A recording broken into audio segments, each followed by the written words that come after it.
Bonjour et bienvenue dans l'iceberg des méchants inspirés de faits réels. Aujourd'hui les aventuriers, je vous propose de partir à la rencontre des personnages les plus sombres et les plus iconiques du cinéma et de la télévision. Au cours de notre voyage, nous allons rencontrer des tueurs en série terrifiants, des criminels iconiques et des monstres de cinéma, mais aussi découvrir les personnes et les faits bien réels qui les ont inspirés. Avant toute chose, abonnez-vous et activez la cloche, c'est gratuit et ça me soutient grandement dans mon travail. Bref, sans plus attendre les aventuriers, verrouillez vos portes à double tour et vérifiez que vous êtes bien seuls, car nous partons dès maintenant découvrir les histoires réelles, sombres et effrayantes, qui se cachent derrière nos méchants préférés. Très bien les aventuriers, nous allons partir à la rencontre d'un célèbre gang de criminels et d'un club secret dont il ne faut pas évoquer l'existence. Bon, nous commençons notre voyage avec l'un des plus grands films de gangsters de l'histoire du cinéma. Réalisé par Brian De Palma en 1983, Scarface raconte l'histoire de Tony Montana, un réfugié cubain qui arrive à Miami en 1980. Parti de rien, il va gravir les échelons du crime avec une ambition féroce et une violence inouïe, jusqu'à devenir le plus grand baron de la ville. Le film suit l'ascension et la chute du criminel, incarné avec brio par Al Pacino, et offre des moments cultes comme la scène de la tronçonneuse et le grand final. Et il faut dire que l'acteur américain excelle dans son rôle. Il est impulsif, vulgaire, mégalomane et possède un ego démesuré. Mais ce qui caractérise le plus Tony Montana, c'est son absence totale de limites poussée par sa faim insatiable de pouvoir, d'argent et de réputation. Évidemment, Scarface a été très controversé pour sa violence graphique et son langage à sa sortie. Mais avec le temps, l'œuvre de De Palma est devenue une œuvre culte absolue, notamment dans la culture hip-hop, qui a vu en Montana l'icône de l'outsider, qui conquiert le monde par sa seule volonté. En réalité, le film de 1983 est un remake de Scarface, lui-même inspiré de la vie d'Al Capone. Et fait intéressant, Capone était surnommé Scarface à cause d'une cicatrice qu'il portait sur la joue, le souvenir d'une bagarre dans sa jeunesse. Et quand on compare les destins de Montana et de Capone, le lien entre les deux hommes est évident. Ils incarnent un de l'immigré qui veut tout, la violence comme ascenseur social, la conquête d'une ville et la chute inévitable causée par leur propre ego. Bref, ce que De Palma et Stone ont fait est génial. Ils ont gardé l'archétype du gangster paranoïaque et autodestructeur et l'ont transposé dans leur propre prohibition, c'est-à-dire le trafic de poudreuse des années 1980 à Miami. On part maintenant dans les rues sombres et boueuses de l'Angleterre post-Première Guerre mondiale. Peaky Blinders, la série culte créée par Steven Knight et lancée en 2013, nous emmène à Birmingham, une ville industrielle en pleine mutation. L'histoire suit la famille Shelby, un clan de gangsters d'origine gitane. Leur chef, Thomas, est revenu des tranchées françaises avec des médailles, mais aussi un traumatisme profond et une ambition dévorante. Il va transformer le petit business familial de paris illégaux en un véritable empire criminel, se frottant à la police, aux communistes, à l'IRA et aux autres mafias. Ici, le méchant est collectif. C'est la famille Shelby.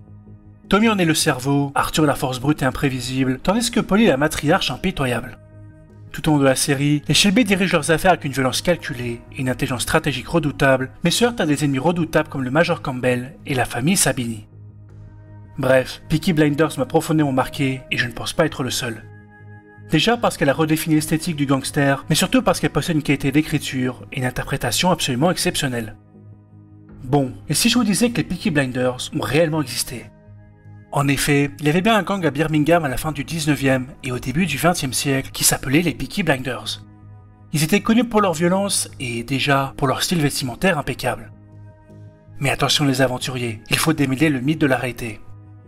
La grande différence, c'est que les vrais Peaky Blinders étaient surtout un gang de rue spécialisé dans le vol et la violence locale. La famille Shelby, ses lames de rasoir et son ascension vers un empire national, ça, c'est de la pure fiction. En réalité, les Peaky Blinders étaient principalement composés de jeunes, issus de quartiers pauvres et défavorisés. Birmingham subissait alors une grave crise économique, consécutive au boom industriel, et la jeunesse n'avait pas d'autre choix que de se tourner vers la violence et la délinquance pour subsister. On fait donc face à une réalité bien moins séduisante que celle dépeinte dans la série télévisée à succès. Ok, on change radicalement d'ambiance pour l'une des trilogies les plus aimées de tous les temps.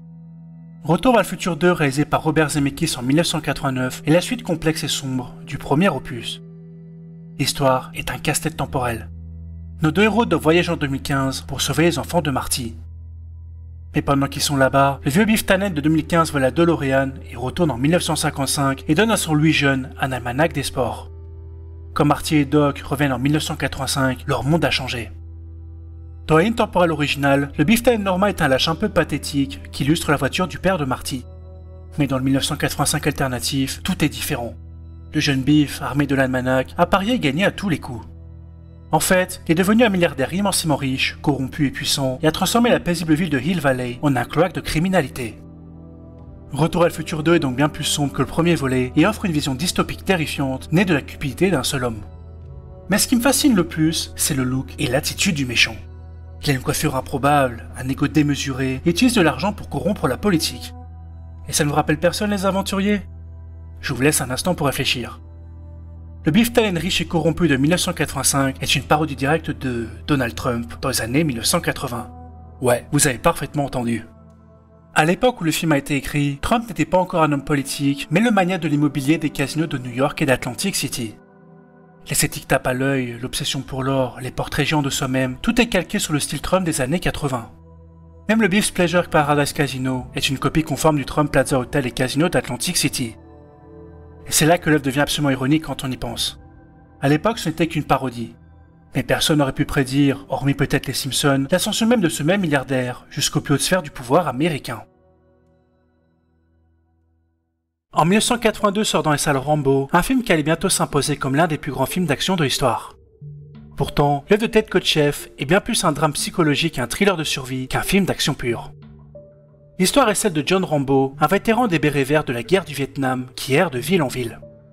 En arrivant dans la petite ville de Hope, dans l'état de Washington, il est immédiatement pris en grippe par le shérif local qui le harcèle et l'arrête pour vagabondage. Poussé à bout par la brutalité des adjoints, Rambo, qui souffre d'un sévère syndrome de stress post-traumatique, s'échappe et mène une guérilla contre la police locale. Alors ok, je sais ce que vous allez me dire, Rambo n'est pas un sale type, il est un homme brisé par la guerre et persécuté par la police. Et en soi, vous avez raison, il est une machine à tuer surentraînée par son propre pays qui ne sait plus comment s'éteindre. De plus, ses actions sont purement défensives. Il utilise ses compétences de survie pour neutraliser et humilier ses poursuivants, bien qu'il tue accidentellement l'un de ses agresseurs. Mais ce déferlement de violence, même s'il est compréhensible dans son contexte, ne correspond pas à l'idéal du héros classique qui protège les innocents et fait la distinction entre le bien et le mal. Et c'est pour ça que j'ai choisi d'inclure John Rambo dans l'iceberg, car je trouve que c'est une figure d'anti-héros absolument fascinante. Bref, Rambo incarne cette génération de soldats sacrifiés, revenus au pays non pas en héros mais en paria, incapables de se réinsérer dans un monde qu'ils ne comprennent plus. Vraiment les aventuriers, si vous n'avez pas vu le film, il est temps de rattraper votre retard. La scène finale est une masterclass absolue. Bref, John Rambo est donc le symbole du traumatisme post-Vietnam, mais s'inspire également d'Audie Murphy, un authentique héros national. Pendant la Seconde Guerre mondiale, Murphy s'est distingué par de nombreux actes de bravoure et est devenu le soldat américain le plus décoré du conflit. Mais après la guerre, Audie a souffert d'un syndrome de stress post-traumatique marqué par de l'insomnie et une intense dépression. John Rambo First Blood est donc la synthèse parfaite de ces deux réalités. Il a les compétences légendaires d'un vétéran du Vietnam, mais il porte le traumatisme d'un Audie Murphy que personne n'a voulu applaudir à son retour. La première règle du Fight Club est « il est interdit de parler du Fight Club ». Mais au diable, on va enfreindre cette règle. L'histoire est celle du narrateur, un employé de bureau anonyme, insomniaque, anesthésié par sa vie et esclave du consumérisme. Sa vie bascule lors d'un voyage en avion où il rencontre Tyler Durden, un fabricant de savon anarchiste, charismatique et totalement libre. Ensemble, ils vont créer un exutoire à leur mal-être. Le Fight Club, un club de combat clandestin. En fait, le Fight Club n'est que la première étape d'un plan machiavélique. Il est un prétexte au projet Chaos qui a pour but de recruter une armée afin de s'attaquer aux piliers de la finance et de renverser la société. Le film culmine avec l'un des plus grands twists de l'histoire du cinéma et je suis certain que vous en avez déjà entendu parler. Tyler Durden n'existe pas, il est le double psychotique du narrateur. S'il est aujourd'hui considéré comme l'un des films les plus importants des années 90, Fight Club a été un échec commercial et critique à sa sortie. Et pourtant, il a parfaitement capturé l'angoisse d'une masculinité en crise et le vide du consumérisme. Des thématiques qui, étrangement, résonnent encore dans notre société actuelle. En écrivant cette vidéo, je me suis demandé d'où venait cette idée de génie, et la réponse m'a pour le moins surpris. En fait, l'inspiration du Fight Club vient d'une expérience personnelle de Palahniuk. Un week-end, Chuck est parti camper et s'est battu avec d'autres campeurs à cause du bruit. Il est revenu le lundi au bureau, le visage tuméfié, couvert de bleu et de coupures. Et là, personne, pas un seul de ses collègues, n'a osé lui demander ce qui lui était arrivé. Palahniuk a été fasciné par ce qu'il appelait le blocage sociétal, vous savez, cette déconnexion totale face au réel. L'écrivain a réalisé que si vous avez l'air suffisamment amoché, les gens ne veulent pas savoir, car ils ne veulent pas s'impliquer. Le Fight Club est donc né de cette idée. Créer un lieu où des gens pourraient enfin ressentir quelque chose de réel et où le lendemain, ils partageraient ce secret sans avoir besoin d'en parler. Quant au projet Chaos, il est inspiré d'un groupe dont Sheikh Palahniuk était membre, la Cacophony Society. Pour faire simple, c'était un collectif de farceurs de la côte ouest des États-Unis qui organisait des événements anarchiques et des farces à grande échelle juste pour voir le système dérailler sans pour autant le détruire. Nous voici à présent dans les eaux claires de l'iceberg où vous attendent un Senior Sith, le boucher de Bear Harbor et le pire ennemi de James Bond. On retourne dans le Londres brumeux du 19e siècle, plus exactement dans l'univers du plus grand détective de la littérature, j'ai nommé Sherlock Holmes. Créé par Sir Arthur Conan Doyle, Holmes est un esprit brillant, un génie de la déduction qui plane au-dessus du commun des mortels. Mais lassé de son propre personnage, l'écrivain décide de le tuer et introduit un adversaire à sa hauteur dans la nouvelle Le Problème Final. C'est ainsi qu'apparaît le professeur Moriarty, un respectable professeur de mathématiques en apparence, mais aurait été un véritable cerveau criminel qui infeste tout Londres. Pourtant, Moriarty n'apparaît presque jamais jusque dans l'acte final. Il poursuit le détective jusqu'aux chutes du Reichenbach pour un combat à mort. Mais c'est le cinéma et la télévision qui vont vraiment étoffer le personnage. Dans le film Sherlock Holmes, Jeu d'ombre, Moriarty n'est plus un simple professeur, il est un dangereux anarchiste qui œuvre pour déclencher une guerre mondiale. Toutefois, ma version préférée du personnage est sans doute celle de la série BBC, où Andrew Scott joue un Jim Moriarty psychotique et moderne. Il n'est plus le Napoléon du crime, il est l'incarnation du chaos cherchant à détruire la réputation de Sherlock Holmes. Bref, Moriarty est un personnage complexe qui a beaucoup évolué à travers le temps et fasciné le public. Et pour créer l'ennemi de Holmes, Sir Arthur Conan Doyle s'est inspiré d'Adam Worth, un authentique criminel qui a sévi à la fin du 19e siècle. Tout comme son double de fiction, Worth dirigeait un vaste réseau de voleurs et de faussaires sans jamais se salir les mains. Worth était un criminel consultant.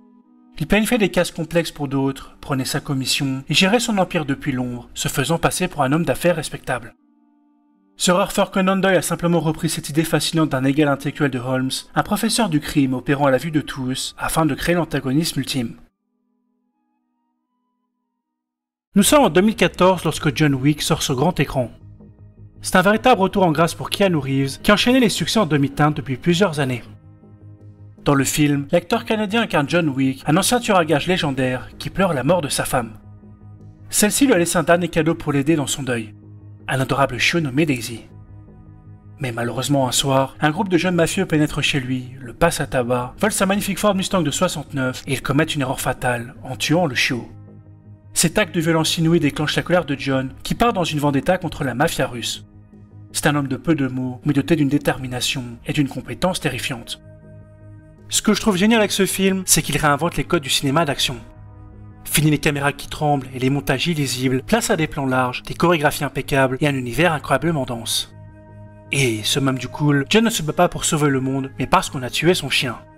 En fait, ce n'était pas juste un chien. C'était le dernier symbole vivant de l'amour de sa femme et son dernier espoir de rédemption.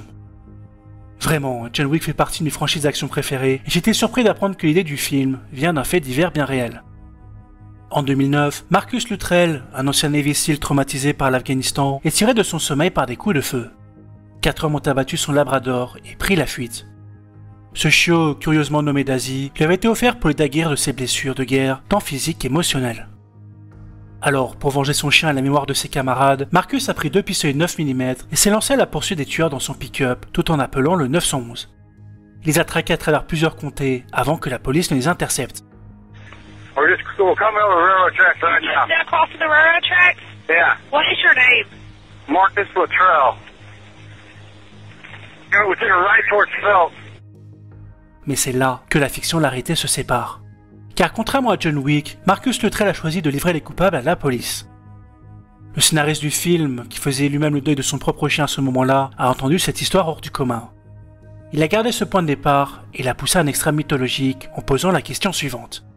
Que se passerait-il si cet homme n'était pas juste un Navy SEAL, mais le plus grand assassin que le monde ait connu?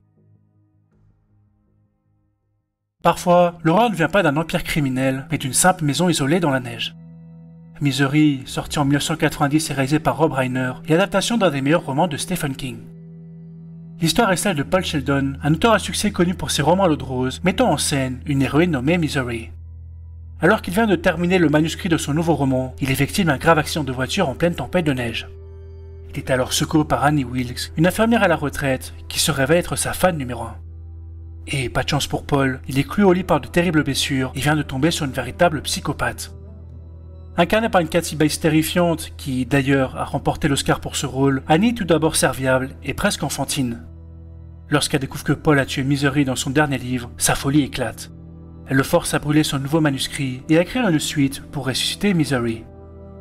Tout au long du film, ses actions sont un mélange de soins et de tortures psychologiques, allant jusqu'à briser les chevilles de Paul pour l'empêcher de s'enfuir. Clairement, ce passage du film est insoutenable et je vous avoue qu'il m'a terrifié. Et ce qui rend Annie si emblématique, c'est sa banalité. Elle est une femme seule et brisée qui est convaincue d'être dans son bon droit. Mais alors, d'où vient un monstre pareil? Pendant longtemps, on a pensé que l'inspiration était purement métaphorique.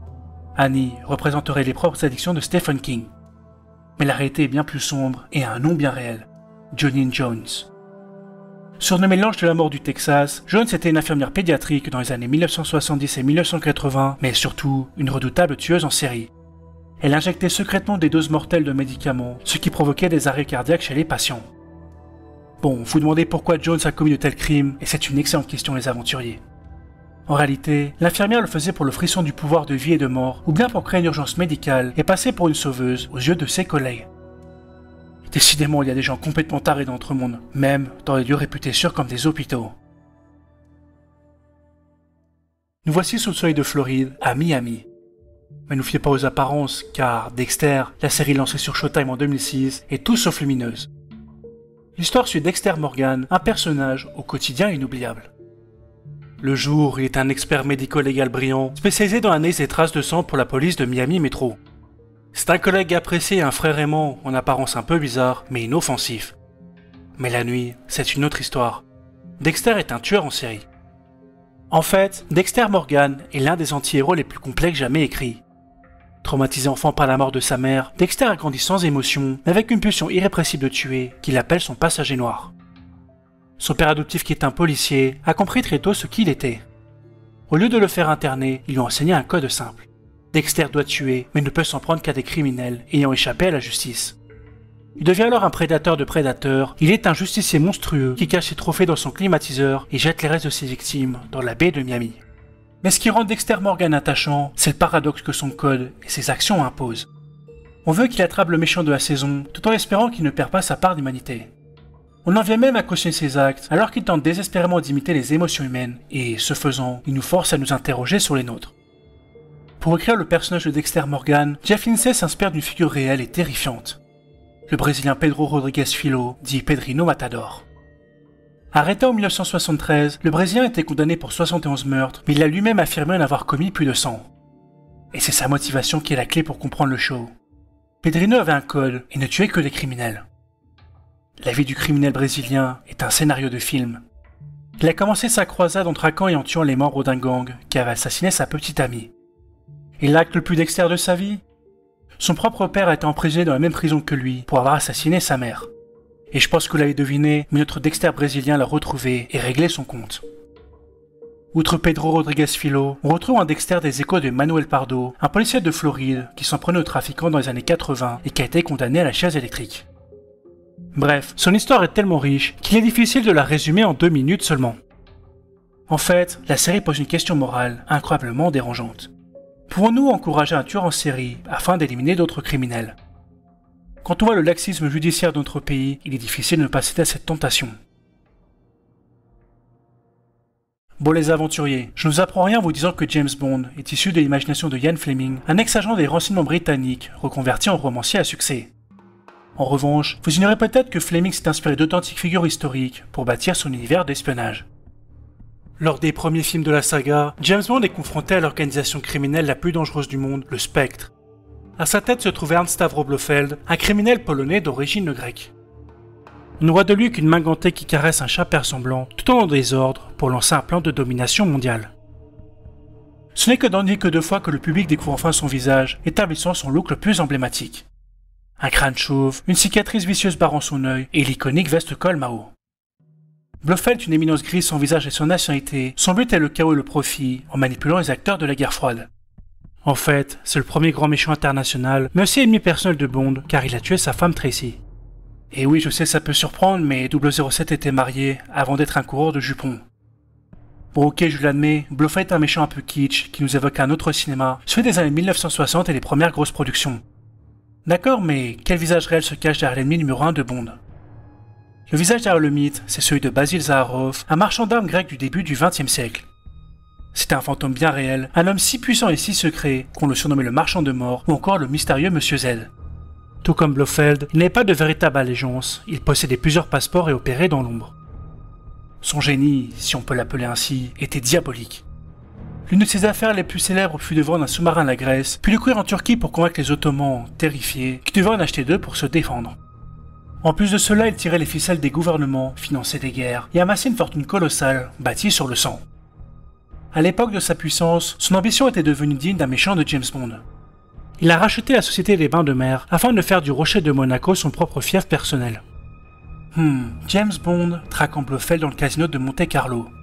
Je pense que je tiens quelque chose. Pour les aventuriers, excusez-moi 2 minutes, il faut que j'aille déposer mon scénario chez MGM.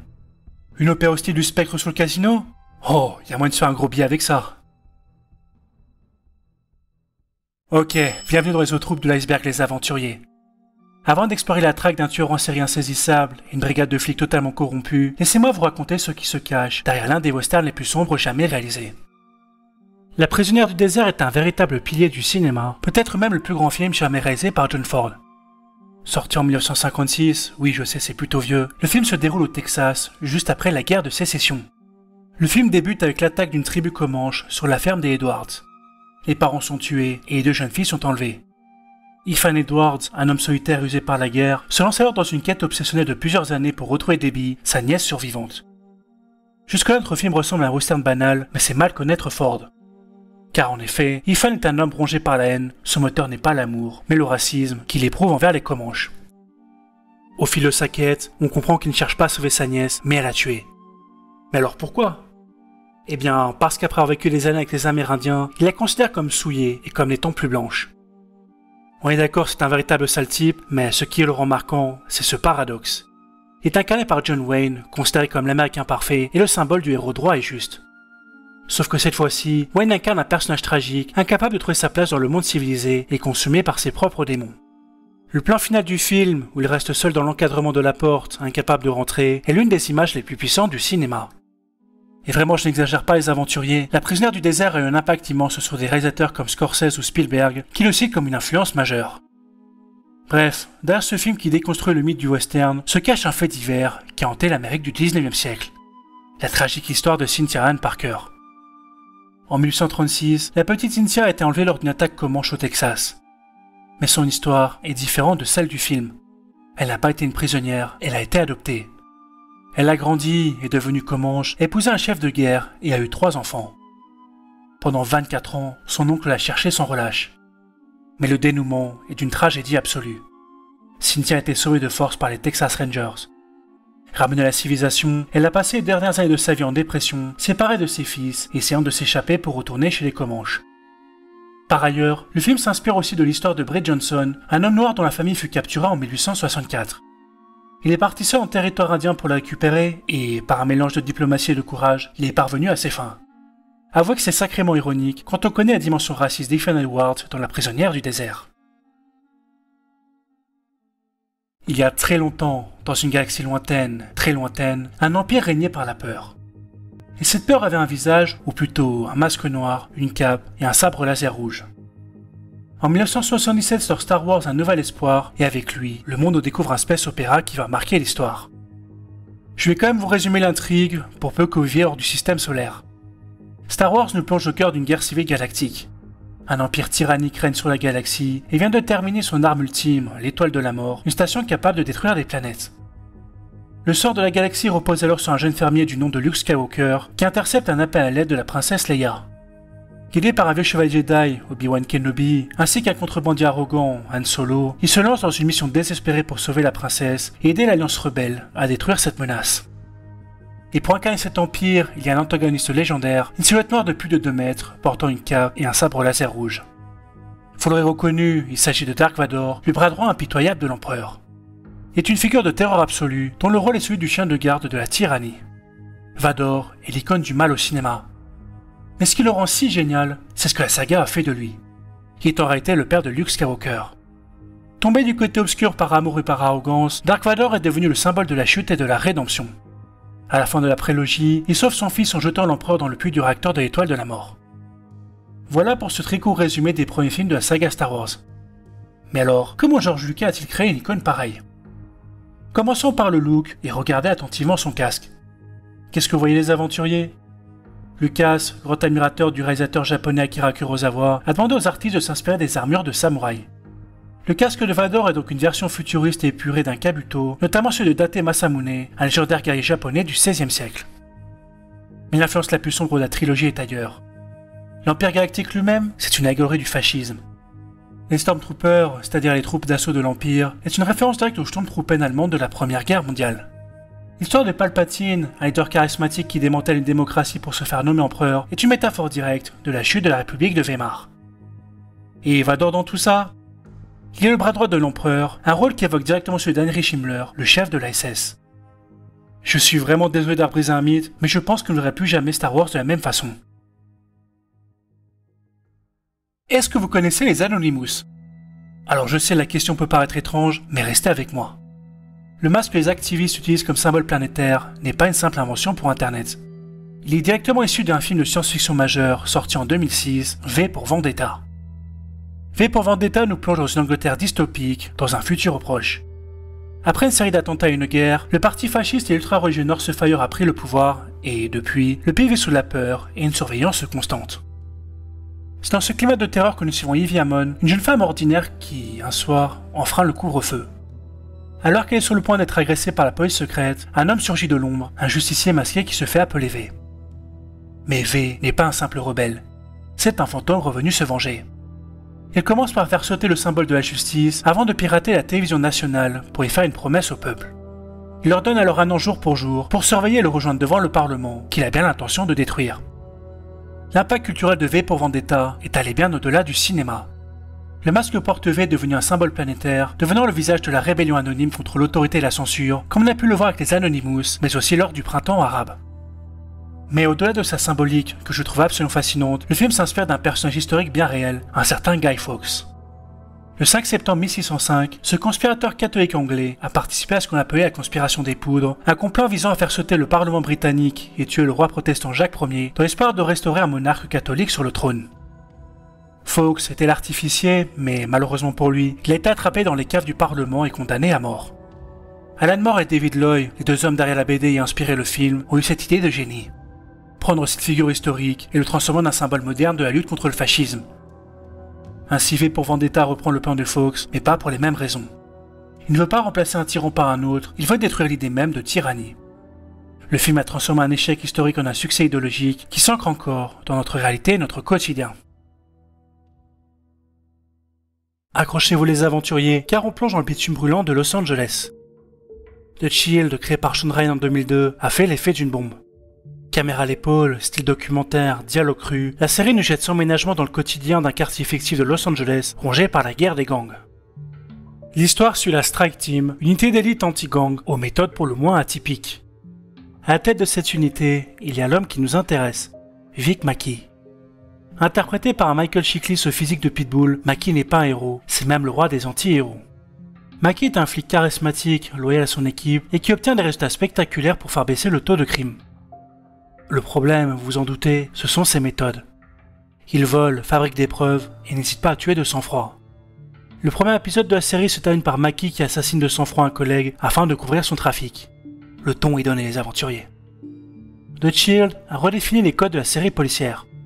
Fini le gentil flic qui résout l'énigme, Mackey a pavé la voie à l'âge d'or des anti-héros complexes de la télé, comme Walter White ou Tony Soprano. Un Tony Soprano qui, d'ailleurs, aurait mérité sa place dans l'iceberg. Ce qui rend Vic si marquant, c'est l'ambiguïté morale constante, car la série ne nous dit jamais s'il est bon ou mauvais. Elle nous pose la question suivante. La fin justifie-t-elle les moyens? On est horrifié par ses actes, et pourtant, on ne peut s'empêcher de vouloir qu'il réussisse à nettoyer la rue, un peu comme Dexter Morgan le fait à Miami. Derrière cette série absolument géniale, se cache l'un des plus grands scandales de l'histoire de la police américaine, le scandale de la division Rampart du LAPD.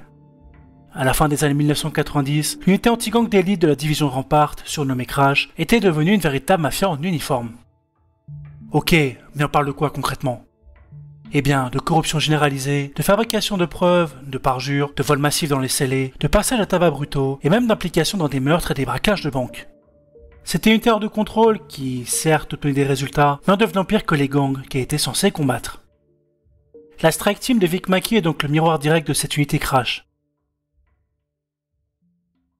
L'excellent Jeepers Creepers, réalisé par Victor Salva en 2001, a été un succès surprise qui a donné naissance à un nouveau croque-mitaine moderne. L'histoire est simple et efficace. Trish et son frère Darry rentrent de l'université pour les vacances. Sur une route déserte, ils se font agressivement coller au pare-choc par un vieux camion rouillé et menaçant. Un peu plus tard, ils voient le conducteur de ce même camion jeter ce qui ressemble à des corps enveloppés dans des draps ensanglantés à côté d'une vieille église abandonnée. Poussé par la curiosité, ce qu'il ne faut surtout pas faire dans un film d'horreur, ils décident d'aller voir. Le conducteur du camion, c'est le Creeper. Au début, on pense à un simple tueur en série rurale, mais la vérité est plus étrange. Car, en effet, le Creeper est une créature démoniaque qui se réveille tous les 23 printemps pour 23 jours afin de chasser pour se nourrir et se régénérer. Il choisit ses victimes à l'odeur de peur qu'elles dégagent et il prend des parties de leur corps pour se régénérer et remplacer les siennes. Ouais, je vous l'accorde, c'est un monstre absolument immonde et je suis certain que la scène finale a dû choquer bon nombre d'entre vous. Et vous savez quoi les aventuriers? La scène d'ouverture de Jeepers Creepers est directement copiée d'un fait divers réel. En 1990, DePue a assassiné sa femme et s'est débarrassé du corps. L'affaire est devenue célèbre car un couple de témoins, Ray et Mary Thornton, ont vu ce qui s'est passé. Ils conduisaient sur une route isolée quand DePue les a doublés, roulant de manière erratique. Plus tard, ils l'ont vu arrêter à côté d'une église abandonnée, en train de jeter un drap ensanglanté derrière le bâtiment. DePue les a pris sur le fait, il est remonté dans sa camionnette et les a pris en chasse. Il les a collés au pare-choc sur plusieurs kilomètres de manière ultra agressive afin de les terroriser. Cette scène exacte a été ensuite reconstituée pour l'émission Unsolved Mysteries. Le réalisateur Victor Salva était tellement terrifié par cette reconstitution qu'il s'en est inspiré pour créer la scène d'ouverture de son film. Allez, on conclut cette strate de l'iceberg avec une série de meurtres qui a choqué tout un pays. Préparez-vous car on touche ici un chef-d'œuvre absolu du thriller, un film qui vend des années après l'avoir vu. Et c'est d'ailleurs mon cas. Memories of Murder est le film qui a révélé au monde entier le génie du réalisateur sud-coréen Bong Joon-ho, oui, celui-là même qui a réalisé Parasite. L'histoire se déroule en 1986, lorsque dans une petite ville rurale de Corée du Sud, un deuxième corps sans vie de femme est retrouvé. Park, l'inspecteur local, est totalement dépassé et n'a qu'une seule méthode. L'instinct et surtout la violence pour obtenir des aveux. Seo, un inspecteur de Séoul bien plus méthodique, est alors envoyé pour l'aider. Le méchant de ce film est l'un des plus terrifiants du cinéma, car il est une ombre. Ses actions, ce sont les meurtres brutaux de femmes les jours de pluie, toujours quand une chanson spécifique passe à la radio.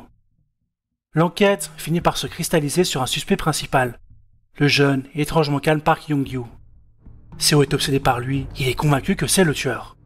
Mais l'inspecteur Park, lui, pense que c'est une impasse. Cette obsession culmine dans la scène mémorable du tunnel. Seo, qui a enfin reçu les résultats ADN tant attendus d'Amérique, traque Young-gyu dans l'obscurité totale d'un tunnel ferroviaire. Il est prêt à l'exécuter, mais le document ne prouve rien. L'ADN retrouvé sur la scène de crime ne correspond pas. Seo s'effondre et Young-gyu s'enfonce dans le noir, emportant avec lui le mystère. En fait, le vrai méchant est métaphorique, c'est peut-être l'incompétence de la police qui, dans cette Corée encore sous dictature militaire, préfère fabriquer un coupable plutôt que de trouver le vrai. Et d'ailleurs, gardez très précieusement cette information en tête car elle sera très importante dans une autre histoire de l'iceberg. Memories of Murder est un véritable choc, il est un mélange parfait de drame policier, de critique sociale acide et d'humour noir absurde. Mais surtout, c'est sa fin qui vous achève. L'inspecteur Park revient des années plus tard sur les lieux du premier crime. Une petite fille lui dit qu'elle a vu un homme faire la même chose juste avant. Park comprend que le tueur est revenu, il se tourne et regarde fixement la caméra, droit dans les yeux du spectateur. Comme s'il savait que le vrai tueur était là, dans la salle, en train de regarder le film. Et ce qui est glaçant, c'est que le film est une chronique quasi documentaire des premiers meurtres en série de l'histoire de la Corée du Sud.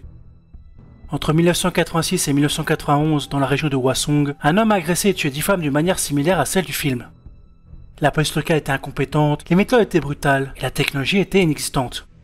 Des milliers de policiers ont été mobilisés, des milliers de suspects interrogés, en vain. Et le plus fou, c'est que, quand le film est sorti en 2003, l'affaire était toujours non résolue et le tueur était en liberté. C'est pour ça que la fin est si puissante, car Bong Joon-ho s'adresse au vrai tueur.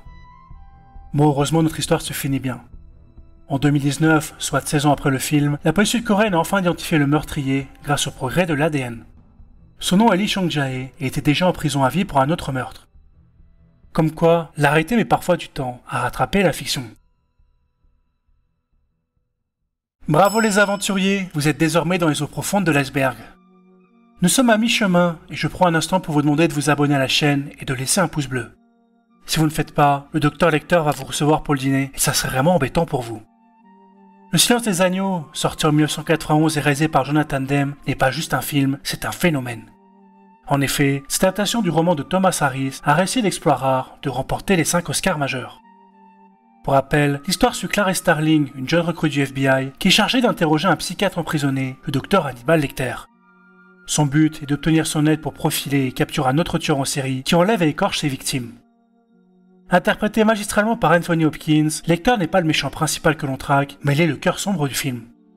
Enfermé dans sa cellule de haute sécurité, il dissèque l'esprit de Clarice en échangeant des indices sur Buffalo Bill contre les traumatismes personnels de la jeune femme.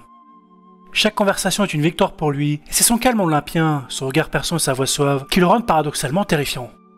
Et de vous à moi, je n'ai pas tellement envie de finir dans l'assiette de ce cher docteur. Le Silence des agneaux a élevé le thriller psychologique au rang d'art majeur, et bien qu'il n'apparaisse que 16 minutes à l'écran, la performance d'Anthony Hopkins a redéfini la figure du méchant intelligent. Mais ce qu'il y a de plus terrifiant dans tout cela, c'est que notre histoire se base sur un authentique fait réel.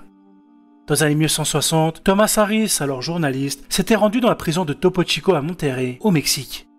Il était là pour interviewer un autre détenu, mais c'est le médecin de la prison qui attirait son attention. Cet homme, petit, élégant, au regard calme et pénétrant, s'appelait Alfredo Bailly Trevino. Il a été condamné pour avoir assassiné et démembré son amant avec une précision chirurgicale. C'est ce paradoxe absolu qui a fasciné Harris. Comment un médecin a-t-il pu être capable d'une telle barbarie? En transposant cette froideur analytique et ce paradoxe du guérisseur tueur dans un personnage de psychiatre, Harris a créé l'antagonisme ultime. Un homme qui peut littéralement entrer dans votre tête avant, peut-être, de vous manger le foie. Hé l'aventurier, est-ce que t'es toujours là? Ouais, c'est à toi que je parle. Qu'est-ce qu'il y a, tu me provoques? Hein? Je flinguerai ça, moi. Bon, rassurez-vous, tout se passe bien entre nous, si ce n'est peut-être mon terrible jeu d'acteur. J'ai tout essayé, mais que voulez-vous? Robert De Niro n'était pas disponible pour tourner la vidéo. Ok, Taxi Driver est un film de Martin Scorsese sorti en 1976 sur un scénario incandescent de Paul Schrader. Le film est une plongée cauchemardesque dans le New York crasseux et décadent des années 70. On suit Travis Bickle, un ancien marine insomniaque qui devient chauffeur de taxi de nuit. Il erre dans les rues sombres, de plus en plus dégoûté par la vermine qu'il transporte et qu'il voit sur les trottoirs. En fait, on peut faire un parallèle avec le John Rambo que nous avons évoqué au début de l'iceberg. Ils sont tous les deux des vétérans de la guerre du Vietnam et incapables de se reconnecter à une société qui les rejette. Mais là où Rambo est réactif, victime de la brutalité policière, Bickle lui est proactif et planifie la violence pour donner un sens à son vide existentiel. Joué par un Robert De Niro magnétique et terrifiant, Travis est l'incarnation de l'aliénation urbaine. Il est désespérément seul et ses tentatives pour se connecter aux autres échouent lamentablement. Ce dégoût et cette solitude vont le consumer et le pousser à chercher une rédemption par la violence. Il achète des armes, s'entraîne et se fixe un objectif. D'abord éliminer un candidat à la présidence, puis, dans un revirement, sauver une jeune prostituée jouée par Jodie Foster. Et c'est exactement ce que va faire Travis. Sa tentative d'assassinat échoue, alors il se rend au bordel de travail Iris et déclenche une éruption de violence apocalyptique. Alors que la police arrive, Travis s'assied sur un canapé, grièvement blessé aux portes de la mort. On retrouve Travis plus tard, acclamé par la presse comme un héros justicier admiré de tous. Mais est-ce que la société est si malade qu'elle a transformé un psychopathe en héros? Ou est-ce que tout ça n'est que l'ultime fantasme de Travis en train de mourir sur le canapé du bordel? Si la fin de Taxi Driver est volontairement ouverte, l'inspiration de Travis Bickle est incroyablement directe. En effet, Schrader a été profondément marqué par la lecture du journal intime d'Arthur Bremer, un homme qui, en 1972, a tenté d'assassiner George Wallace, le gouverneur et candidat à l'élection présidentielle. Il révèle un homme obsédé par sa propre solitude, son incapacité à se connecter aux autres et son désir brûlant d'être reconnu par un acte spectaculaire. Très bien les aventuriers, il est temps de parler de Magneto. Alors je ne parle pas de cet artefact poussiéreux qui vous permettait de regarder vos VHS préférés et qui fait trembler d'horreur les jeunes générations, mais plutôt de l'antagoniste principal des X-Men. Au départ, les X-Men sont une équipe de héros, issus de l'imagination débordante de Stan Lee et Jack Kirby en 1963. Les comics racontent l'histoire de mutants, c'est-à-dire d'êtres humains avec des capacités extraordinaires. Dans un monde qui les craint et les déteste, deux visions s'opposent. D'un côté, il y a le professeur Charles Xavier, qui prône la coexistence pacifique entre humains et mutants. Et de l'autre, il y a son plus vieil ami, mais aussi son plus grand ennemi, j'ai nommé Magneto. De son vrai nom Max Eisenhardt, plus connu sous le nom de Hecklencher, Magneto peut contrôler tous les métaux, ce qui en fait l'un des mutants les plus puissants de la planète. Mais derrière son pouvoir extraordinaire, se cache une personnalité complexe et tragique. Contrairement à Charles Xavier, Magneto est un révolutionnaire qui veut imposer la suprématie mutante. Alors oui, dit comme ça peut vous sembler extrême, surtout si vous n'êtes pas familier avec l'univers des X-Men. En fait, pour comprendre les motivations de Lencher, il faut se pencher sur son passé. Dans les comics, mais aussi dans les films, il est révélé que Magneto est un survivant de la Shoah. C'est ce traumatisme qui a façonné sa conviction de devoir protéger la communauté mutante par tous les moyens nécessaires. Et c'est pour ça que Magneto est l'un des méchants les plus complexes et les plus populaires de toute la pop culture. Parce que, même si on ne cautionne pas ses méthodes, on peut pas nier qu'il a raison sur un point. L'humanité a peur de ce qui est différent. Et dans l'univers des X-Men, cette peur devient une menace active et mortelle. Des politiciens se battent pour une loi d'enregistrement des mutants, forçant tout un peuple à se ficher. D'autres protagonistes comme William Stryker commettent des purifications au nom de Dieu, et des robots sentinelles sont chargés de traquer et d'exterminer les mutants. Le parallèle avec l'Holocauste est donc évident, mais ce n'est pas la seule inspiration. Il faut se rappeler que les X-Men ont été créés en 1963, et cette date n'est pas un hasard. Elle coïncide parfaitement avec l'apogée du mouvement américain des droits civiques. On a donc une équation parfaite. Le professeur Charles Xavier et Martin Luther King prônant l'intégration pacifique et la non-violence. Et Magneto et Malcolm X incarnant l'autre facette du mouvement, celle du nationalisme, de la fierté et de la défense par tous les moyens nécessaires. Et vous en pensez quoi les aventuriers? Est-ce que Magneto est un véritable méchant ou un révolutionnaire incompris? On quitte l'univers des X-Men pour la jungle urbaine de Chicago.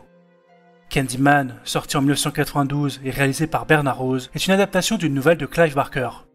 C'est un film d'horreur gothique, intelligent et socialement chargé. Je vous explique tout ça les aventuriers.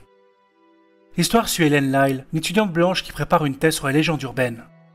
Elle découvre l'histoire de Candyman, le fantôme d'un esclave artiste qui aurait été lynché au 19e siècle pour être tombé amoureux d'une femme blanche. La légende dit que si vous prononcez son nom 5 fois devant un miroir, il apparaît et vous tue avec son crochet. Candyman est un personnage complexe. Brillamment incarné par le grand Tony Todd, il est l'un des méchants les plus tragiques et charismatiques du cinéma d'horreur.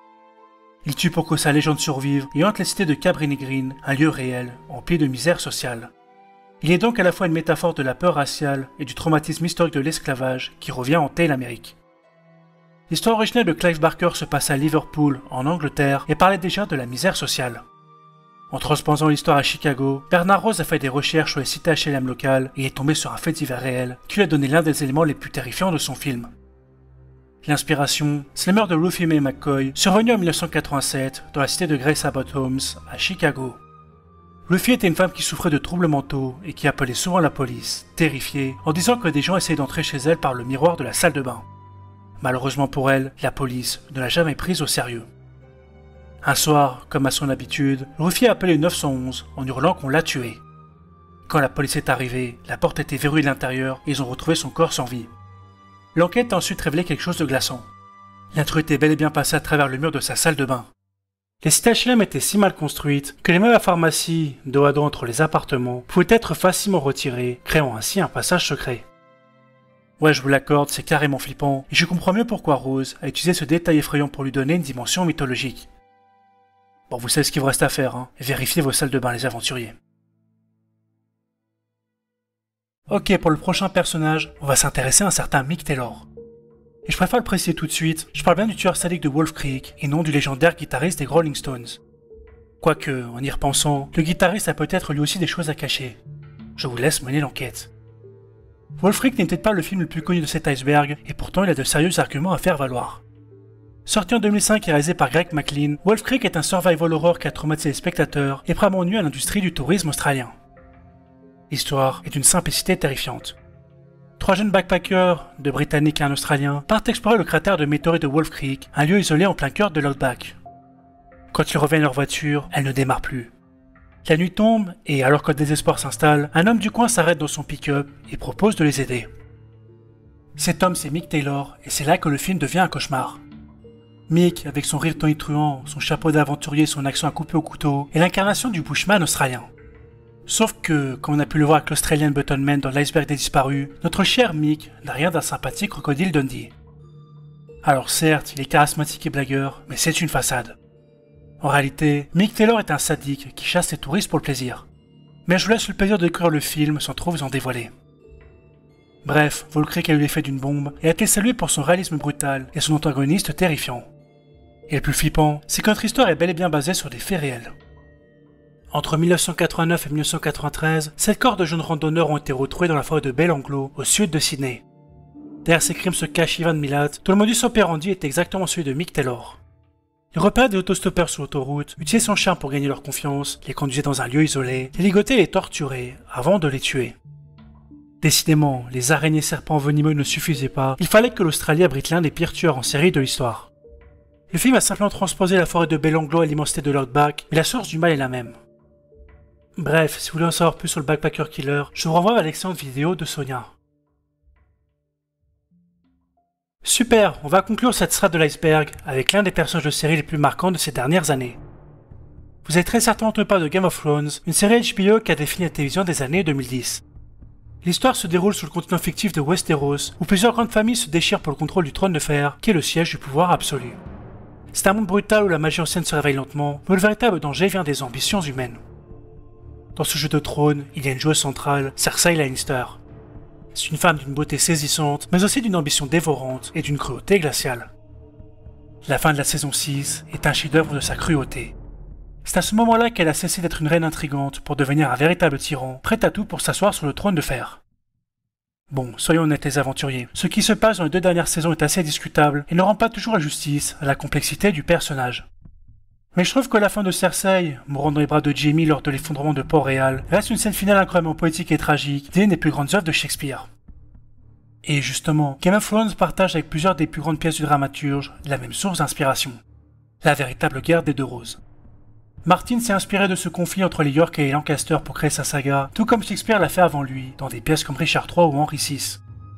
Et attendez, il n'y a pas quelque chose qui vous saute aux yeux? York et Lancaster, ça ressemble quand même fortement à Stark et Lannister, hein. Pour en revenir à Cersei, elle est une allégorie moderne de Lady Macbeth que nous avons analysée dans l'iceberg des monstres. Tous deux sont maîtresses en manipulation, voient la gentillesse comme une faiblesse, et finissent par sombrer dans une paranoïa destructrice qui les transforme en tyrans absolus. Maintenant, mélangez l'ambition de Lady Macbeth avec le chaos de la guerre des 2 roses, et vous obtenez le personnage 100% réel qui a inspiré Cersei. J'ai nommé Marguerite d'Anjou. Marguerite était l'épouse du roi Henri VI, un souverain faible et mentalement instable. Tout comme Lady Macbeth a dû pousser son mari au pouvoir, Marguerite a dû devenir la véritable force motrice de la couronne. C'est elle qui a dirigé la faction des Lancaster pendant la guerre civile, non pas par simple ambition, mais pour protéger farouchement l'héritage de son fils Édouard. Surnommée la Louve de France par ses ennemis, elle a rallié les armées, fait preuve d'une cruauté stratégique et a refusé de plier. Finalement, Marguerite d'Anjou a tout perdu. Elle a été vaincue à la bataille de Tewkesbury, où son fils a été tué. Capturée, elle a été rachetée par le roi de France et a fini ses jours en exil, mourant en 1492. Voilà pour ce point historique que je trouve fascinant et qui a inspiré l'une des plus grandes sagas littéraires et télévisuelles de l'histoire moderne. Très bien les aventuriers, nous plongeons désormais dans les abysses de l'iceberg, là où la mer se fait rare, où le vampire de Düsseldorf et un célèbre tueur masqué vous attendent. A priori les oiseaux n'ont rien d'effrayant, et pourtant, il a suffi d'un seul film d'Alfred Hitchcock pour les transformer en un véritable cauchemar apocalyptique. L'histoire commence comme une comédie romantique. Melanie Daniels, une riche héritière de San Francisco, rencontre un avocat, Mitch Brenner, dans une oisellerie. Mitch la reconnaît et, pour s'amuser, prétend la prendre pour une vendeuse, ce qui la met dans l'embarras. Piquée au vif et amusée par ce jeu de séduction, Melanie décide d'avoir le dernier mot. Elle achète les inséparables que Mitch voulait et entreprend de les livrer en personne dans sa petite ville côtière isolée de Bodega Bay. Inexplicablement, les oiseaux de la région commencent à s'assembler. Ils attaquent une fête d'anniversaire d'enfants et lancent un assaut brutal sur l'école. Le film bascule alors dans un huis clos apocalyptique où les personnages principaux, assiégés dans une maison, luttent pour survivre contre une nature qui, sans aucune raison, a décidé de se retourner contre l'humanité. Ce qui rend ce film si emblématique et si terrifiant encore aujourd'hui, c'est l'absence totale d'explication. En effet, pourquoi les oiseaux attaquent-ils? On ne saura jamais, du moins dans l'œuvre d'Hitchcock. En août 1961, Alfred Hitchcock, qui vit près de la baie de Monterey, est tombé sur un article incroyable dans son journal local. Le papier racontait comment des milliers d'oiseaux de mer s'étaient soudainement mis à s'écraser sur les maisons de la ville de Capitola. Le réalisateur, qui travaillait déjà sur une adaptation d'une nouvelle de Daphné du Maurier sur le même sujet, a immédiatement appelé le journal pour avoir tous les détails. C'est donc cet événement étrange et inexplicable qui lui a donné la clé visuelle et la crédibilité de son film. Avec le temps, la science a fini par expliquer cet événement. Les oiseaux avaient été empoisonnés par une algue toxique qui se trouvait dans les anchois qu'ils avaient mangés, provoquant une confusion neurologique. Comme quoi, il suffit parfois d'une intoxication aux algues sur une plage de Californie pour donner au maître du suspense l'idée de l'un des films les plus terrifiants de l'histoire. Nous sommes en 1931. La République de Weimar vit ses dernières heures, l'air est lourd et la crise économique fait rage. C'est dans ce climat que Fritz Lang, le maître de l'expressionnisme allemand, réalise son premier film parlant, M le maudit. Le film s'ouvre sur la ville de Düsseldorf en état de psychose totale. Un tueur d'enfants est en liberté et la police, malgré une pression immense, est totalement inefficace. Les descentes de police sont si massives et si fréquentes qu'elles paralysent toute la ville, y compris les affaires de la pègre locale. exaspérés de ne plus pouvoir travailler, les chefs du crime organisé de la ville décident de prendre les choses en main.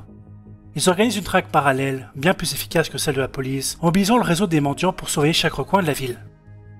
Le tueur, Hans Beckert, est finalement identifié grâce à la mélodie qu'il siffle. Il est pris en chasse, marqué d'un M malacré dans son dos, puis capturé par les criminels. Ok, l'histoire peut vous sembler datée et même un peu trop familière, et pourtant, M le Maudit est un chef-d'œuvre absolu.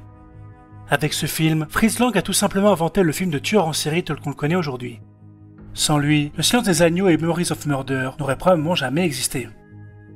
Et le plus fou, c'est que Lang n'a pas inventé cette histoire. Car dans les années 1930, la République de Weimar a été frappée par une vague de tueurs en série qui a créé une psychose nationale. L'inspiration la plus directe est Peter Kürten, aussi connu sous le nom de vampire de Düsseldorf. Tout comme M le Maudit, Kürten était un tueur en série, responsable de meurtres, d'agressions et d'incendies criminels. Mais le film de Fritz Lang n'est pas un biopic de Kürten, il est bien plus intelligent que cela. Il utilise ce fait divers pour capturer la paranoïa collective et montre une société malade, au bord du gouffre, qui cherche désespérément un bouc émissaire. Explorons cette thématique de la société malade encore plus loin, avec le raz-de-marée mondial qu'a été la série Squid Game. L'histoire est d'une simplicité cruelle.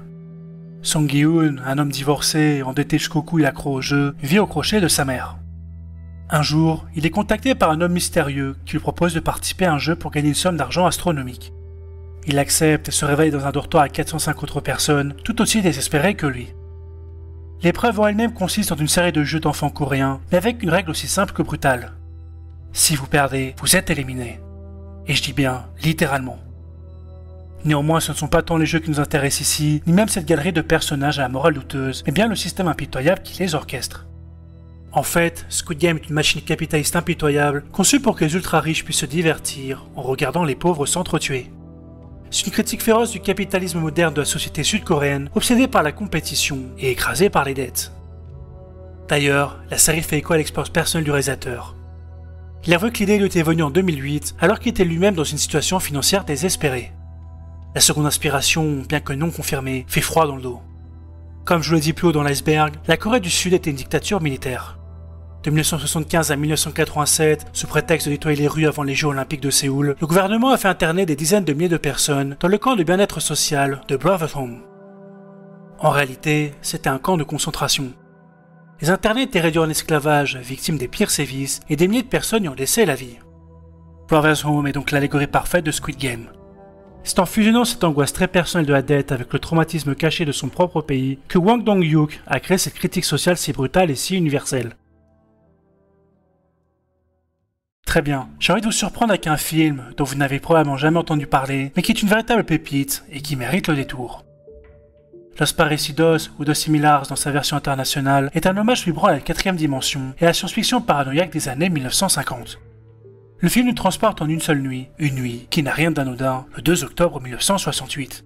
Une pluie torrentielle s'abat sur le Mexique, et 8 inconnus se retrouvent complètement piégés dans une petite gare routière délabrée et isolée, en attendant un bus pour Mexico qui n'arrive jamais. Et c'est là que le film bascule dans l'horreur pure. L'un après l'autre, les personnages commencent à subir une transformation physique atroce. Leur visage se déforme, gonfle, saigne, avant de guérir, pour prendre l'apparence exacte d'un des voyageurs présents dans la gare. La panique devient totale, et la paranoïa explose. Est-ce un virus, une invasion extraterrestre, ou sont-ils en train de devenir fous? Les personnages se retournent les uns contre les autres, tentant désespérément d'échapper à cette infection qui efface ceux qu'ils sont, leur ôtant jusqu'à leur propre identité. Los Parecidos a été un succès critique dans les festivals de films de genre, non pas juste pour son horreur, mais parce qu'il est incroyablement malin. Ce qui le rend vraiment marquant, c'est qu'il utilise le body horror et la paranoïa de la science-fiction pour parler de toute autre chose. Mais alors, pourquoi le film se déroule-t-il précisément le 2 octobre 1968 ? Eh bien sachez que c'est une date que tous les Mexicains connaissent, car il s'agit du massacre de Tlatelolco. 10 jours seulement avant l'ouverture des JO de Mexico, le gouvernement ordonnait à l'armée de tirer sur une manifestation étudiante pacifique sur la place des Trois Cultures. Le bilan officiel était de quelques dizaines de morts, mais l'estimation réelle parle de centaines de victimes. Le gouvernement a immédiatement étouffé l'affaire, censuré la presse, et a prétendu que les étudiants étaient des terroristes armés. Et c'est là que Los Parecidos prend tout son sens.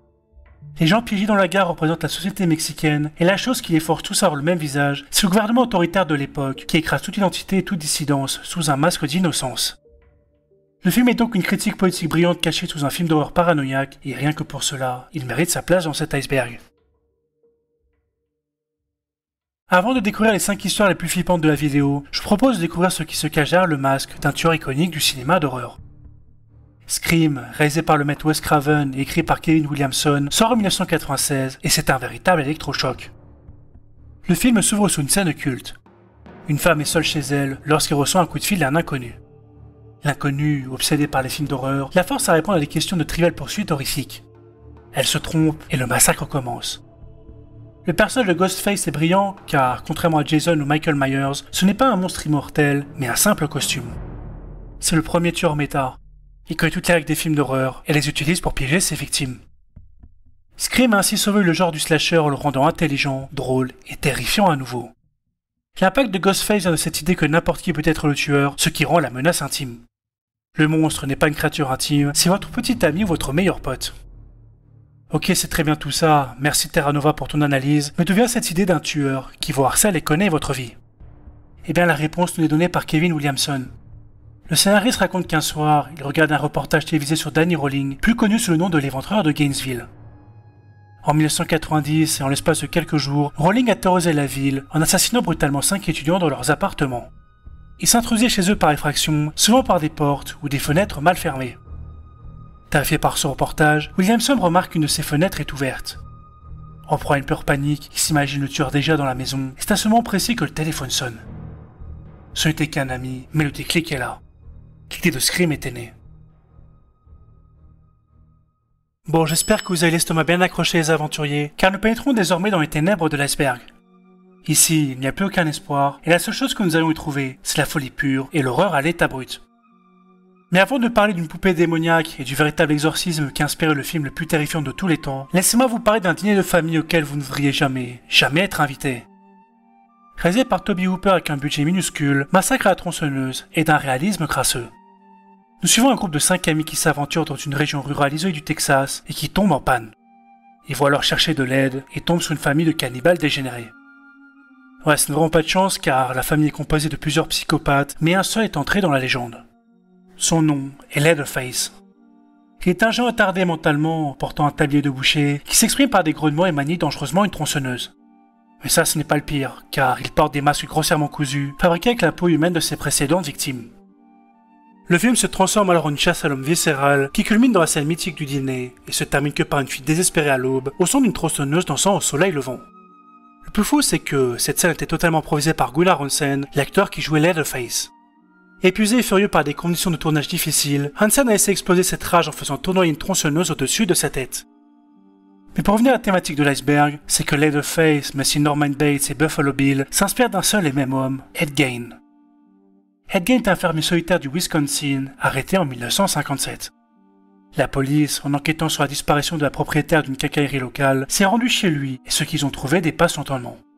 Gein ne se contentait pas de tuer. Il profanait des tombes dans le cimetière local afin de ramener les corps chez lui. C'est là que le lien se fait les aventuriers. Certes, Gein n'utilisait pas de tronçonneuse, mais il était obsédé par la peau humaine. Il fabriquait des abat-jours, des housses de chaises, des ceintures et même des masques avec la peau de ses victimes. Toby Hooper a pris cette réalité insoutenable, la folie macabre et rurale, l'isolation, les trophées humains et les masques de peau, et l'a augmenté à sa manière. On passe maintenant à la télévision et à une série qui a défini la paranoïa des années 1990, X-Files, aux frontières du réel. La série suit 2 agents du FBI, Fox Mulder et Dana Scully, qui enquêtent sur des affaires non résolues, impliquant le paranormal. La plupart des épisodes a été effrayants, mais un seul a été si dérangeant que la chaîne Fox a décidé de ne jamais le rediffuser. C'est le 2e épisode de la saison 4, diffusé en 1996 et intitulé Le Foyer. L'épisode commence par la découverte du corps d'un bébé difforme dans la petite ville de Home, en Pennsylvanie. Les méchants de notre histoire, ce sont les frères Peacock. Ils tuent pour protéger leur secret, et ce secret est abominable. Leur mère, que l'on croyait morte, est vivante. Elle est là, cachée sous un lit, amputée des 4 membres, qui continue de se reproduire avec ses propres fils. Cet épisode a été un choc car le public de X-Files s'est retrouvé soudainement confronté à l'horreur humaine, la plus crasse et la plus taboue. Pour écrire cet épisode, les scénaristes Glenn Morgan et James Wong se sont inspirés de 2 sources. La première, c'est une anecdote d'autobiographie de Charlie Chaplin. Chaplin y racontait qu'en tournée, il avait logé dans une famille pauvre au Pays de Galles. La famille lui avait présenté un homme amputé des 4 membres qui s'était mis à danser et sauter sur ses moignons. La seconde inspiration, bien plus directe, est un documentaire de 1992 intitulé Brother Keeper. Ce documentaire raconte l'histoire vraie des frères Ward, 4 frères fermiers vivant reclus dans une cabane délabrée et insalubre dans la campagne de l'État de New York. Un jour, l'un des frères est retrouvé mort dans son lit et un autre, Delbert, est accusé de l'avoir tué, peut-être par pitié. X-Files a donc pris cette histoire vraie d'isolement rural extrême, de pauvreté, de liens familiaux étranges, et l'a poussée à son extrême horrifique. Ils ont pris les frères Ward et les ont transformés en monstres de consanguinité, créant l'un des épisodes les plus inoubliables et dérangeants de l'histoire de la télévision. On bascule désormais dans le paranormal avec Poltergeist, un classique absolu de l'horreur sorti en 1982. Le film raconte l'histoire des Freeling, une famille américaine parfaite, vivant dans le lotissement idéal de Cuesta Verde. Tout va bien jusqu'à ce que la petite dernière, Caroline, commence à parler à la télévision après la fin des programmes. Ce qui commence par des jeux étranges va très vite basculer dans l'horreur quand des forces invisibles enlèvent la petite fille. Au début, les enquêteurs paranormaux pensent qu'il s'agit d'un simple poltergeist lié à l'énergie des enfants. Mais très vite, ils réalisent qu'ils ont affaire à quelque chose de bien plus sombre, une entité puissante qui surnomme la Bête. Le film a traumatisé une génération avec ses images iconiques. Le clown sous le lit, l'arbre qui attrape l'enfant, le steak qui grouille, quelle horreur. Mais ce qui rend l'œuvre aussi marquante, c'est qu'il se cache sous les traits d'un film de Spielberg pour mieux le frapper avec l'horreur brute de Hooper. L'entité est terrifiante car elle corrompt l'innocence même du rêve américain. Et ce rêve américain a été mis à mal par plusieurs histoires étranges. Et l'une de ces affaires n'est autre que le sinistre cas de Doris Bitter. En 1974, à Culver City, cette mère célibataire a contacté des enquêteurs paranormaux affirmant qu'elle et ses enfants étaient terrorisés. Doris affirmait être battue et agressée à de multiples reprises par une ou plusieurs entités invisibles. Les enquêteurs sont sceptiques jusqu'à ce qu'ils assistent à des phénomènes inexplicables dans la maison. Cette histoire terrifiante, bien que très controversée, qui a servi de base à l'horreur la plus viscérale de Poltergeist. Allez, plus que 2 histoires, un peu de courage les aventuriers, vous pouvez le faire. Pour ce chapitre, je vous propose de retourner en enfance pour mieux la briser. Sorti en 1988 et réalisé par Tom Holland, jeu d'enfant a traumatisé des millions d'enfants et ruiné la réputation d'une poupée bien précise. L'histoire commence par une course-poursuite. Charlie Ray, un tueur en série surnommé l'étrangleur de Lakeshore, est mortellement blessé par la police dans un magasin de jouets. Dans un dernier souffle, il utilise un rituel vaudou pour transformer son âme dans le jouet le plus proche. Et le lendemain, le jeune Andy Barclay reçoit cette poupée pour son anniversaire et, très vite, sa babysitter fait une chute mortelle par la fenêtre. L'impact a été immédiat. Chucky est instantanément devenu une icône de l'horreur, rejoignant Freddy, Jason et Michael Myers au panthéon des tueurs. Le scénariste Don Mancini s'est inspiré d'une légende urbaine américaine bien réelle et incroyablement tenace, celle de Robert la poupée. Selon la légende, cette poupée grandeur enfant et habillée en marin a été offerte à un jeune garçon nommé Robert Ginotto au début du XXe siècle. L'histoire raconte que la poupée aurait été maudite par une servante de la famille, experte en vaudou. Très vite, des choses étranges se sont produites. Les parents entendaient leur fils parler à la poupée et une autre voix grave lui répondre. Des objets étaient renversés et le jeune Jean disait toujours « C'est Robert qui l'a fait !» De plus, les voisins commencent à raconter qu'ils voyaient la poupée se déplacer de fenêtre en fenêtre quand la famille était absente. Puis Jean a grandi et est devenu artiste, mais il a gardé Robert avec lui toute sa vie, le traitant plus comme une personne que comme un jouet. Aujourd'hui exposé dans un musée, la légende est plus vivante que jamais. Les guides vous le diront. Vous devez demander poliment à Robert la permission de le prendre en photo. Si vous ne le faites pas, n'insistez pas, car le malheur pourrait s'abattre sur vous. En fin de compte, et en cette période de Noël qui approche à grands pas, retenez la leçon. Il vaut sans doute mieux offrir la nouvelle Switch à vos enfants plutôt qu'une poupée maléfique. C'est beaucoup plus sûr, sauf peut-être pour votre compte bancaire. Nous voici tout en bas de l'iceberg, les aventuriers. Oubliez tout ce qu'on a vu avant, ici, on touche à ce qui a brisé la frontière entre la fiction et le réel. Il y a des films d'horreur, et puis il y a l'exorciste. L'histoire se déroule à Georgetown, où une actrice célèbre, Chris McNeil, s'inquiète pour sa fille de 12 ans, Regan. Tout bascule après que Regan a joué avec une planche Ouija. Ce qui commence par des bruits de grattement et un lit qui tremble, va très vite se transformer en une possession démoniaque d'une violence inouïe. L'histoire se concentre alors sur le père Damien Carras, un prêtre psychiatre qui traverse lui-même une crise de foi dévastatrice. C'est lui qui va enquêter, assister à des phénomènes qui défient toute explication et livrer une bataille frontale contre le démon. Un combat qui, d'ailleurs, se terminera par l'un des sacrifices les plus célèbres et les plus tragiques de l'histoire du cinéma. L'Exorciste est souvent considéré comme le film le plus terrifiant de tous les temps, car il a rendu la possession démoniaque réelle aux yeux du grand public. Et justement, cette histoire d'exorcisme ne sort pas de nulle part. En effet, l'auteur du roman original s'est directement inspiré d'un cas d'exorcisme bien réel survenu en 1949. William Peter Blatty est tombé sur un article du Washington Post qui relatait l'histoire d'un garçon de 14 ans du Maryland. Ce garçon, que l'on surnomme Rolando, aurait été possédé après avoir joué avec une planche Ouija. Le garçon était le théâtre de phénomènes terrifiants, observés par des dizaines de témoins, y compris des prêtres et des médecins. Des bruits de grattement dans les murs, le lit qui tremble et lévite, des objets qui volent, des marques à des mots apparaissant sur le corps du garçon, et bien sûr, une voix démoniaque. Très clairement, l'idée que ce film qui m'a traumatisé adolescent soit inspiré de faits réels authentiques est absolument terrifiante. Ça donne l'impression que le mal n'est pas une simple histoire pour faire peur, mais une chose bien réelle qui se cache juste sous le vernis de notre quotidien, attendant patiemment son heure pour frapper. Et voilà les aventuriers, nous touchons au terme de notre descente dans l'iceberg des méchants et anti-héros inspirés de faits réels. J'espère que ce voyage dans l'esprit de psychopathes iconiques, des gangsters légendaires et des tyrans de la pop culture vous a fasciné et que vous aurez appris des choses tout au long de la vidéo. Si le concept vous a plu et que vous souhaitez une deuxième partie, faites-le moi savoir en commentaire parce que j'ai encore énormément de sujets en réserve. Et puis, comme d'habitude, laissez un pouce bleu et un coup de boost si la vidéo vous a plu et abonnez-vous pour aider la chaîne à grandir. Bref, c'est tout pour aujourd'hui les aventuriers. Prenez le temps de réfléchir à cette frontière si mince entre la fiction et la réalité, et en attendant, je vous dis à très bientôt sur Terra Nova pour une nouvelle aventure.